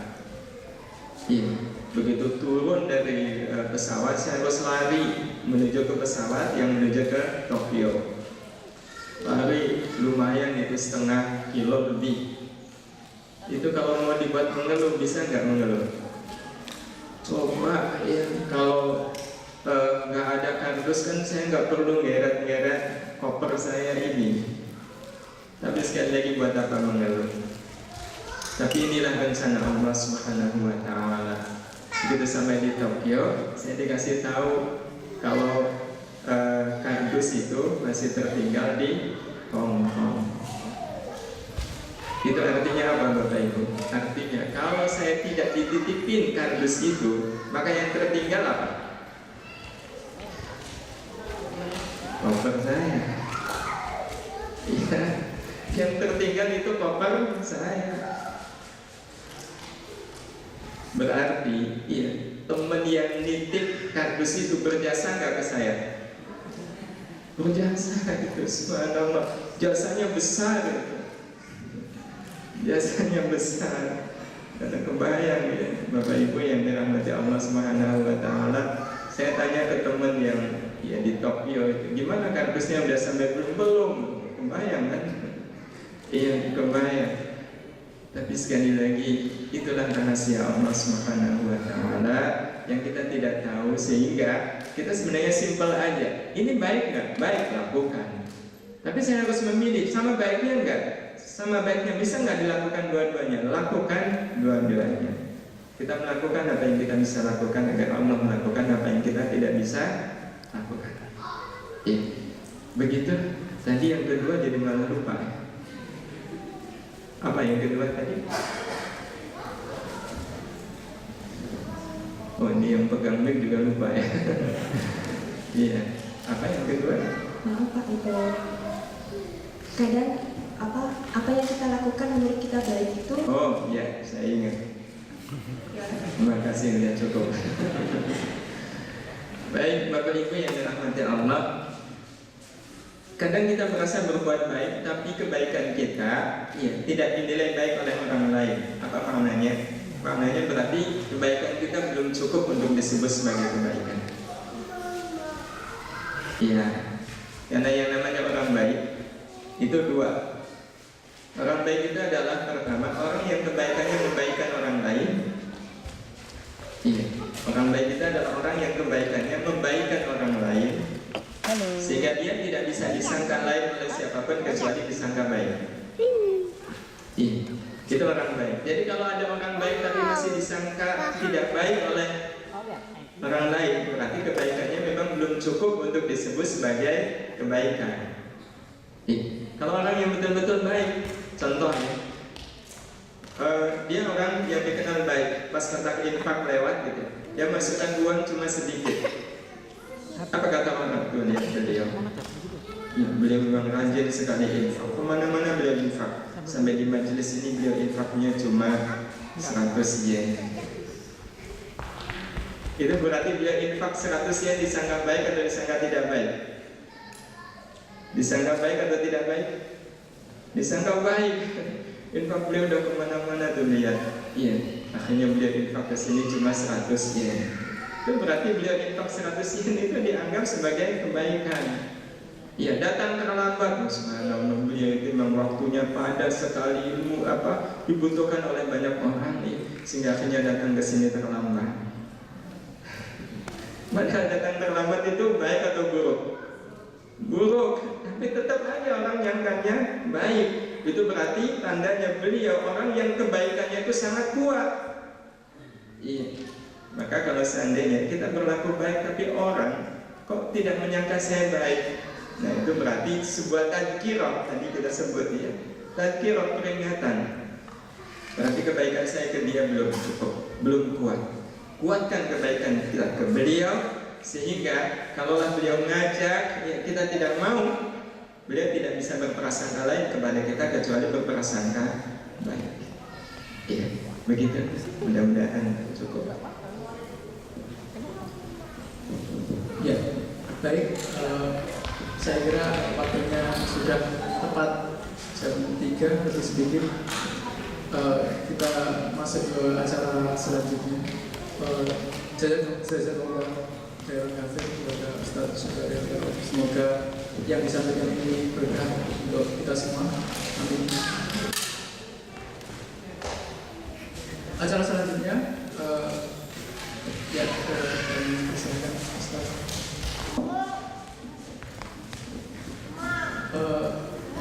Ini masuk ke acara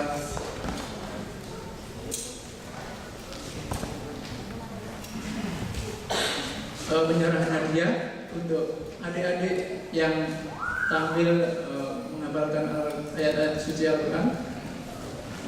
Untuk itu kami persilakan untuk panitia mempersiapkan, kemudian adik-adik untuk naik ke atas panggung. Adik Rizky, adik Azhar, kemudian adik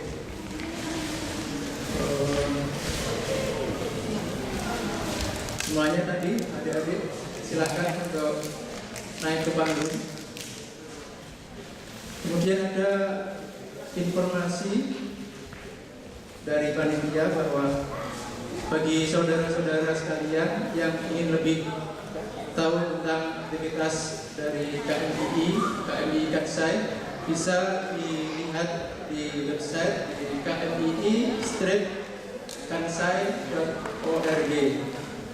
Kemudian di Facebook juga ada grupnya namanya KMII, silakan di search di Facebook. Kemudian nanti setelah acara ini saudara-saudara sekalian diminta untuk mengisi kuesioner, mohon diisi di meja dari di panitia di pintu. Ya, silakan. Kemudian juga silakan untuk mengunjungi bazar yang diselenggarakan oleh panitia KMII. Di situ juga terdapat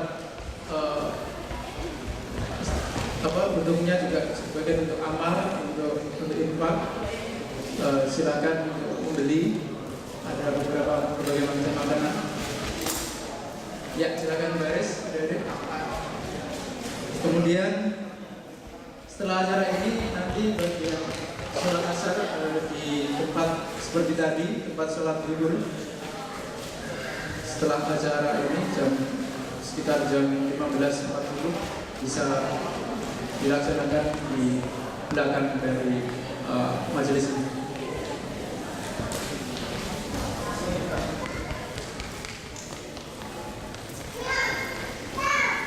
Ya, untuk penyerahan hadiah kami mohon dari panitia perwakilan dari IPIS ataupun BKPU untuk membagikan hadiah kepada adik-adik ini yang telah membawakan hafalan surat-surat Al-Quran.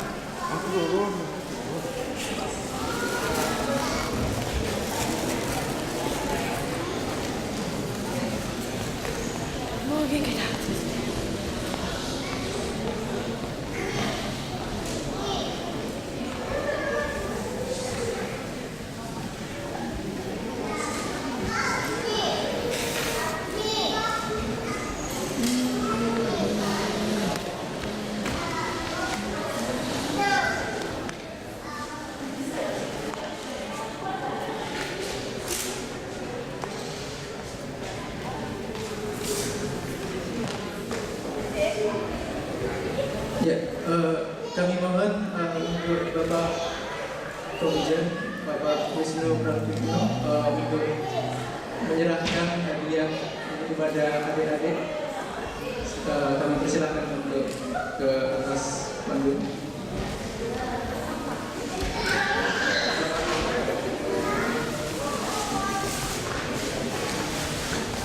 Ya.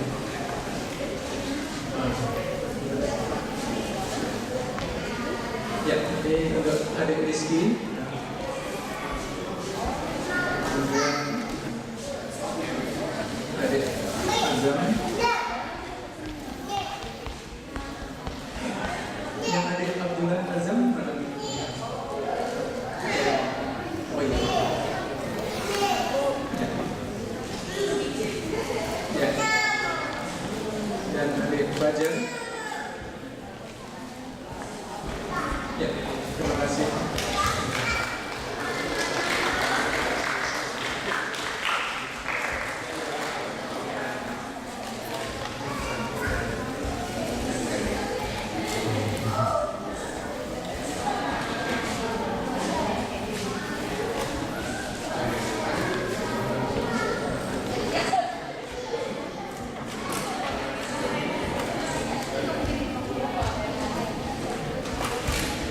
Ya, terima kasih kepada Bapak.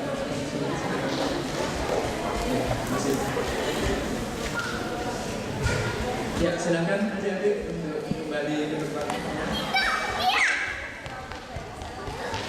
Kemudian selanjutnya adalah foto-foto bersama untuk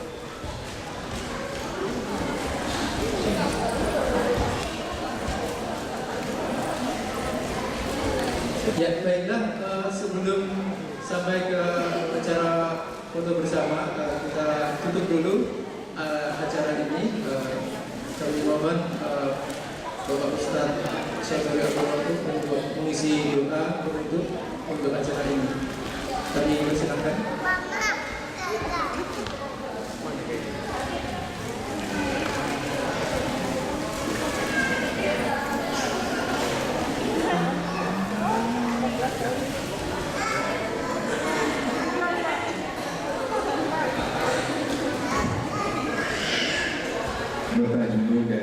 Hadirin hadirat sekalian, sejenak mari sama-sama kita menundukkan hati kita, menengadahkan tangan, memohon, meminta kepada Allah Subhanahu wa Ta'ala.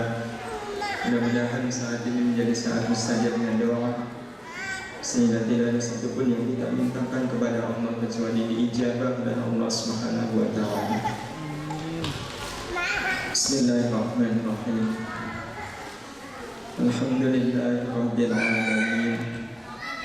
Allahumma salli ala Sayyidina Muhammad wa ala alihi wa ashabihi ajma'in.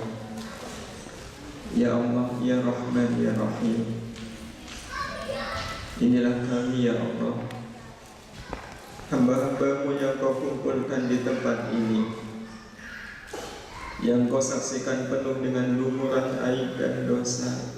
Ya Allah, betapa hari-hari yang kami jalani selama ini serasa menumpuk-numpuk dosa ya Allah. Entah seperti apa kadar dosa kami saat ini. Kami hanya bisa duduk tersimpul di hadapan-Mu, mengetuk pintu rahmat-Mu, mengetuk pintu maghfirah-Mu, seraya memohon ampuni sebanyak apapun dosa yang pernah kami lakukan ya Allah. Ampuni sebanyak apapun dosa yang pernah kami perbuat. Ampuni sekelam apapun masa lalu kami. Ampuni pula senista apapun aib-aib yang selama ini kami sembunyikan. Ampuni semuanya ya Allah. Kepada siapa lagi kami memohon ampun? Bukankah Engkau satu-satunya yang bisa mengampuni dosa? Ampuni dosa-dosa kami. Jadikan saat ini betul-betul menjadi saat ampunan bagi kami, sehingga tidak ada satupun di antara kami yang keluar dari ruangan ini kecuali dalam keadaan bersih ya Allah. Kami ingin betul-betul menjalani sisa umur kami ini dalam keadaan bersih. Ya Allah, kami ingin bisa pulang selamat kepadamu. Kami ingin bisa pulang selamat kepadamu. Ya Allah, kalaulah keselamatan hidup kami ada pada dekatnya kami dengan Al-Quran-Mu yang agung, Al-Quran-Mu yang mulia, maka jadikan setelah ini ya Allah, kami menjadi hamba-hamba-Mu yang senantiasa dekat dengan Al-Quran, menjadikan Al-Quran sebagai bacaan utama kami, menjadikan Al-Quran sebagai zikir-zikir kami, menjadikan Al-Quran betul-betul sebagai nur cahaya yang menuntun dan membimbing hidup kami. Ya Allah, jadikan kami semua menjadi ahlul Quran. Allahumma ja'alna wa ahlana min ahlil Quran alladzina hum ahluka wa khassatuka ya arhamar rahimin. Ya Allah ya Rahman, jangan membiarkan hidup kami berjalan tanpa Al-Quran. Jadikan Al-Quran menjadi pedoman hidup kami. Jangan kau biarkan apapun yang kami lakukan lepas dari Al-Quran. Jangan kau biarkan kami punya keberanian meninggalkan Al-Quran, ya Allah. Jangan kau biarkan kami termasuk orang-orang yang mengabaikan Al-Quran. Jadikan Al-Quran betul-betul menjadi keseharian kami. Jadikan Al-Quran betul-betul ada di hati kami. Ya Allah, ya Rahman, ya Rahim, tumbuhkan di hati ini rasa cinta kepada Al-Quran, rasa rindu kepada Al-Quran. Jadikan Al-Quran menjadi kecintaan kami. Jadikan Al-Quran menjadi kerinduan kami. Jadikan Al-Quran menjadi penolong kami di dunia ini. Kelak nanti jadikan Al-Quran menjadi penolong kami ketika kami ada di akhirat nanti ya Allah. Ya Allah, berkahilah hidup kami bersama Al-Quran. Jadikan Al-Quran betul-betul menjadi tambahan amal bagi kami. Karuniakanlah kepada kami rizki ya Allah, bisa membaca Al-Quran setiap waktu, setiap saat. Dan ya Allah, sungguh kami berazam, sungguh kami bertekad takdirkan hamba-Mu ini sebelum ajal datang menjemput kami. Takdirkan kami semua sudah hafal Al-Quran. Takdirkan kami mati dalam keadaan kami sudah hafal Al-Quran, ya Allah. Allahumma ja'alil Qur'ana al-'azima rabi'a qulubina wa nura sudurina wa jala'a ahzanina wa dhahaba humumina wa humumina wa sa'iqana wa dabilana ila jannatika jannatin na'im. Ya Allah, jadikan Al-Quran ini betul-betul menjadi musim bunga hati kami, ya Allah. Penerang hati kami, penerang jiwa kami, penghilang gundah gulana kami, dan penuntun kami, ya Allah, menuju surga-Mu, surga Jannatun Na'im. Allahumma arinal haqqa haqqa warzuqna tiba'ah wa arinal batila batila warzuqna ijtinabah. Ya Allah, ya Rahman, ya Rahim, izinkan hamba-Mu ini bisa menjadi orang tua yang bisa mengantarkan anak-anak kami menjadi anak-anak yang mencintai Al-Quran, menjadi anak-anak yang bisa fasih membaca Al-Quran, menjadi anak-anak yang mengerti akan Al-Quran, menjadi anak-anak yang menghafalkan Quran, menjadi anak-anak yang mengamalkan Al-Quran. Kami ingin, ya Allah, Al-Quran ini betul-betul menjadi pengikat kami dengan anak-anak kami, ya Allah. Ikatlah kecintaan kami dengan keluarga kami bersama Al-Quran. Ikatlah kerinduan di antara kami sekeluarga dengan Al-Quran. Kami ingin Al-Quran ini mengutuhkan kebersamaan kami di dunia saat ini mulia. Utuhkan kembali, ya Allah, kebersamaan kami di akhirat nanti bersama Al-Quran. Dengan Engkau jadikan Al-Quran menjadi jalan bagi kami bisa bertemu kembali dengan anak-anak kami, ya Allah.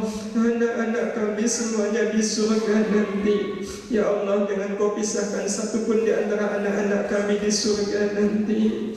Ya Allah, ampuni pula dosa orang-orang tua kami, ya Allah. Khususnya kedua orang tua kami yang saat ini sudah ada di alam kubur.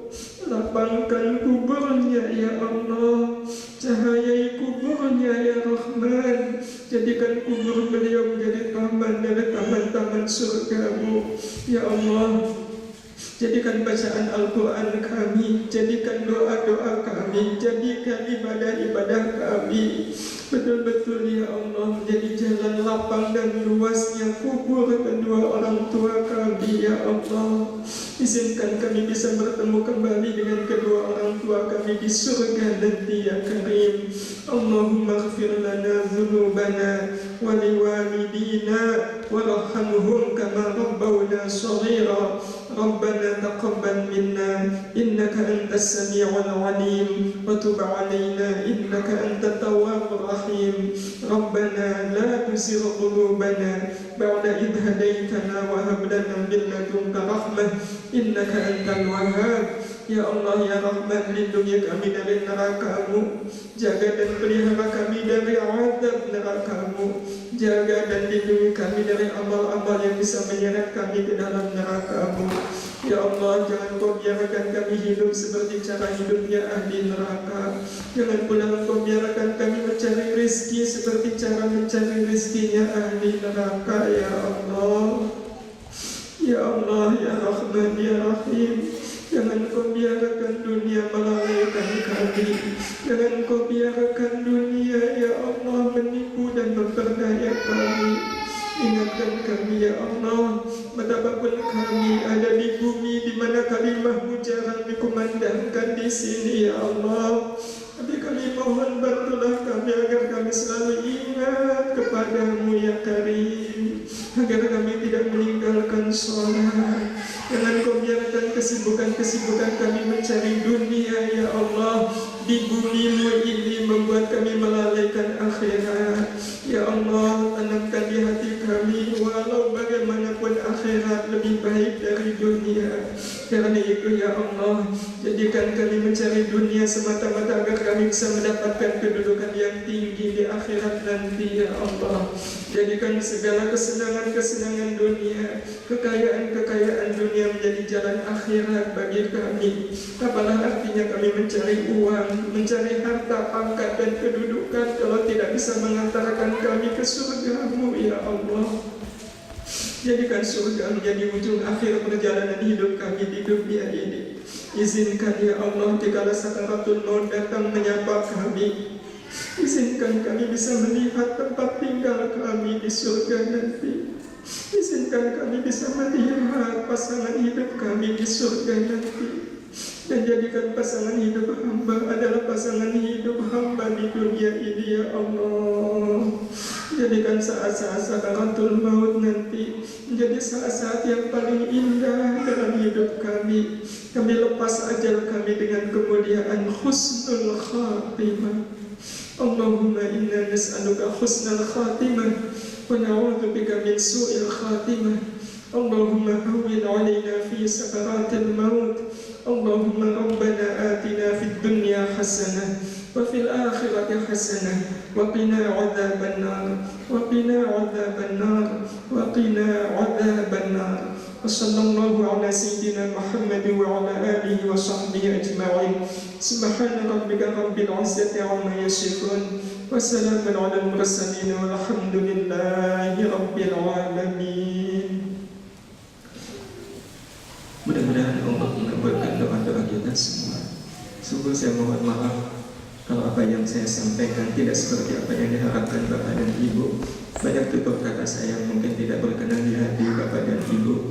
Kita sering doa, mudah-mudahan pertemuan ini menjadi isyarat bagi pertemuan kita semua di surga nanti. Membuat keluarga kita menjadi lebih baik, menjadi keluarga Al-Quran Al-Karim. Allahumma amin. Hadiah ya Allah wa iyyakum ajma'in. Wassalamualaikum warahmatullahi wabarakatuh.